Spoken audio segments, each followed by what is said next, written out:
അപ്പോൾ എല്ലാവർക്കും വീണ്ടും ഞാൻ നമസ്കാരം പറയുന്നു. വീഡിയോസ് രണ്ടായിട്ടാണ് ഞാൻ കാണിക്കാൻ പോകുന്നത്. ഒരു വീഡിയോസിൻ്റെ ഫസ്റ്റ് പാർട്ടായിട്ട് സെക്കൻഡ് പാർട്ടായിട്ട് ഞാൻ ഇടാം. ഒരു ഷോർട്സും ചെയ്തിട്ടുണ്ട്, അതും കൂടെ കയറി കണ്ട് ഞാൻ എല്ലാം വറുത്ത് കോരിയത് കാണാൻ പറ്റും. അപ്പോൾ ഞാൻ എന്താണ്ട് എല്ലാം വറുത്ത് കോരിയിട്ടുണ്ട്. ഇതേ നമ്മൾ പ്രധാനപ്പെട്ട മുട്ട വറുത്ത് കോരിയിട്ടുണ്ട്, അതുപോലെ സവാള ഗോൾഡ് കളർ വറുത്ത് കോരിയിട്ടുണ്ട്, കശുവണ്ടിയും തേങ്ങയും വറുത്ത് കോരി, ഇഞ്ചി വെളുത്തുള്ളി കറിവേപ്പില വറുത്ത് കോരിയിട്ടുണ്ട്, കണ്ടോ വറുത്ത് കോരിയിട്ടുണ്ട്.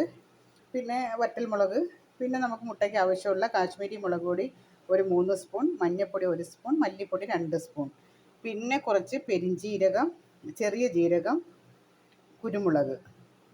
ഇത്രയും സാധനമാണ് ഇതിന് വേണ്ടുന്നത്. ഇതിനകത്ത് വെള്ളമൊന്നും ചേർക്കത്തില്ല. ഞാൻ അതിനകത്ത് തന്നെ ഞാൻ പറഞ്ഞിട്ടുണ്ട്, നമ്മൾ തിളപ്പിച്ച വെള്ളം ഒഴിച്ച് നമുക്ക് റെഡിമെയ്ഡായിട്ട് പെട്ടെന്നൊരു മുട്ടക്കറി നമുക്ക് ആക്കിയെടുക്കാൻ പറ്റും. അപ്പോൾ എങ്ങനെയാണെന്ന് വെച്ചാൽ, നമുക്ക് ആദ്യം തന്നെ ഒരു പാത്രം എടുത്തിട്ട് അതിലോട്ട് നമുക്ക് സവാള ഇടാം. സവാള വറുത്തതിട്ടു, അതിലോട്ട് മുട്ട വറുത്തതിടാം, അതിലോട്ട് ഈ വറ്റൽമുളക് വറുത്തത്, ഇഞ്ചി വെളുത്തുള്ളി കറിവേപ്പില വറുത്തത്. ഇപ്പോൾ ഞാൻ 3 മുട്ടയാണ് എടുത്തേക്കുന്നത്, നിങ്ങൾക്ക് ഇഷ്ടമനുസരിച്ച് മുട്ട എടുക്കാം. വേണ്ട കശുവണ്ടിയും തേങ്ങയും, കശുവണ്ടി മസ്റ്റായിട്ടും വേണം കേട്ടോ, കശുവണ്ടി ഉണ്ടെങ്കിൽ ഇത് ടേസ്റ്റ് ഉള്ളൂ. അപ്പോൾ ഞാൻ അതെല്ലാം വറുത്തിട്ടുണ്ട്. അടുത്തതെന്ന് വെച്ചാൽ, നമ്മൾ ഈ മുളക് പൊടിക്കകത്തോട്ട് നമുക്ക് ആവശ്യാനുസരണമുള്ള ഉപ്പിടുക. അധികം ഉപ്പ് ആവിപ്പോരുത് കേട്ടോ. ഉപ്പിട്ടു, കാരണം ഇതിനകത്തൊക്കെ നമ്മൾ ശകലിച്ച് ഉപ്പുപൊടി ഇട്ടിട്ടുണ്ട്. ഇനി നല്ല തിളച്ച് കിടക്കുന്ന എണ്ണ ഇതിലോട്ട് ഒഴിക്കുക. തിളച്ച എണ്ണ 2 സ്പൂൺ, വെളിച്ചെണ്ണയാണ് കേട്ടോ. 2 സ്പൂൺ തിളച്ച എണ്ണ ഇതിലോട്ട് ഒഴിച്ച് മിക്സ് ചെയ്യുക.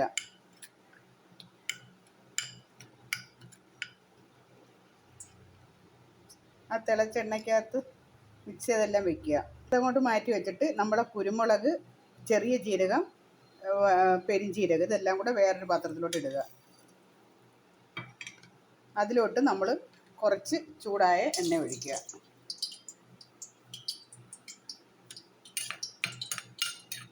നല്ല തിളച്ച എണ്ണ ഒഴിക്കണം. അപ്പോൾ ഇതങ്ങ് മൂത്തോളൂ ഇതിലെത്തിടുന്നു. അത് ഒഴിക്കുക. എന്നിട്ട് ഈ അരപ്പെല്ലാം കൂടി ഇത് മാറ്റി ഇതിനകത്ത് തന്നെ അതും ഇടുക. അത് ഇട്ടു. ഇനി നമ്മൾ ചെയ്യേണ്ട പണിയെന്ന് വെച്ചാൽ, നമ്മൾ എണ്ണയ്ക്കകത്ത് മൂപ്പിച്ച് വെച്ചേക്കുന്ന മസാല ഇതിനകത്തോട്ട് ഇടുക. നമ്മൾ സാധാരണ മുട്ടയ്ക്ക് ഗരം മസാല പൊടിച്ച് വെച്ചേക്കുമല്ലോ, ആ ഒരു പൊടി ഇതിനകത്ത് ഇടുക. എന്നിട്ട് ഇതെല്ലാം കൂടെ മിക്സ് ചെയ്യുക. അപ്പോൾ നമ്മൾ റെഡിമെയ്ഡ് മുട്ടക്കറി ഇവിടെ റെഡി ആയിട്ടുണ്ട്. ഇതൊരു കുപ്പിക്കകത്തോട്ട് ആക്കി വെച്ചിരുന്നാൽ മാത്രം മതി. ഇഷ്ടമനുസരിച്ച് നമുക്ക് ശകലം വെള്ളം ചേർത്തോ, അങ്ങനെ വെള്ളം ചേർക്കാതെ വേണമെങ്കിലും ഇതൊരു ചപ്പാത്തിക്കകത്തോട്ട് എടുത്ത് നടുക്ക് വെച്ചിട്ട് സുഖമായിട്ട് നമുക്ക് ഈ മുട്ടക്കറി കഴിക്കാം കേട്ടോ. അപ്പോൾ എല്ലാവർക്കും ഇഷ്ടപ്പെട്ടല്ലോ. എല്ലാവർക്കും ഇഷ്ടപ്പെട്ടെങ്കിൽ എൻ്റെ വീഡിയോ ലൈക്ക് ചെയ്യണം, ഷെയർ ചെയ്യണം, സബ്സ്ക്രൈബ് ചെയ്യണം. കണ്ടില്ലേ, ഇത് രസമാണെന്നറിയാം. ഇത് കഴിക്കാൻ നല്ല രുചിയാണ്. അപ്പോൾ ഉപ്പ് നോക്കിയിട്ട്, നമ്മൾ ഉപ്പ് വെറുതെ വാരി ഇടരുത്. തിളച്ച എണ്ണ എടുക്കുക. ഉപ്പ് നോക്കിയിട്ട് ആ എണ്ണ ഒഴിച്ചിട്ട് ആ എണ്ണ ഉപ്പ് എണ്ണയും കൂടെ മിക്സ് ചെയ്യുക. ചൂട് എണ്ണയ്ക്കകത്ത് മിക്സ് ചെയ്ത് മാത്രമേ ഉപ്പ് കുറവാണെങ്കിൽ ഇടാൻ പറ്റും. ഒരിക്കലും പച്ച ഉപ്പെടുത്ത് ഇടരുത് കേട്ടോ. ഒരു വെള്ളമായ ഒരു പൊടി പോലും കാണരുത്. കണ്ടില്ലേ, വെള്ള പ്ലേറ്റിലോട്ടിട്ട് ഇതിൻ്റെ രീതി ഞാൻ കാണിച്ചു തരാം.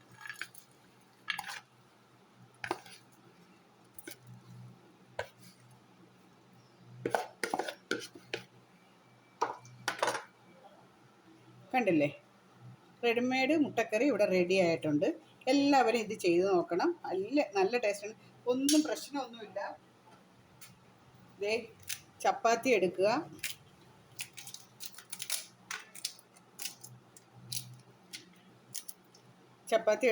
വേണമെന്നുണ്ടെങ്കിൽ മാത്രം വെള്ളം ചേർത്ത് കഴിച്ചാൽ മതി.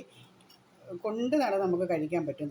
മുട്ടയും ഇച്ചിരി കശുവണ്ടിയും എല്ലാം കൂടെ ഇങ്ങനെ വെച്ച് നമ്മൾ യാത്രയൊക്കെ പോകുമ്പോൾ ഇതേ കണക്ക് മടക്കി ഒടിച്ച് നമുക്ക് കഴിച്ചാൽ മാത്രം മതി. ഭയങ്കര ടേസ്റ്റാണ് കേട്ടോ. അപ്പോൾ എല്ലാവരും ചെയ്ത് നോക്കണം. ഉപ്പുമൊക്കെ കറക്റ്റാണ്. ഓക്കെ,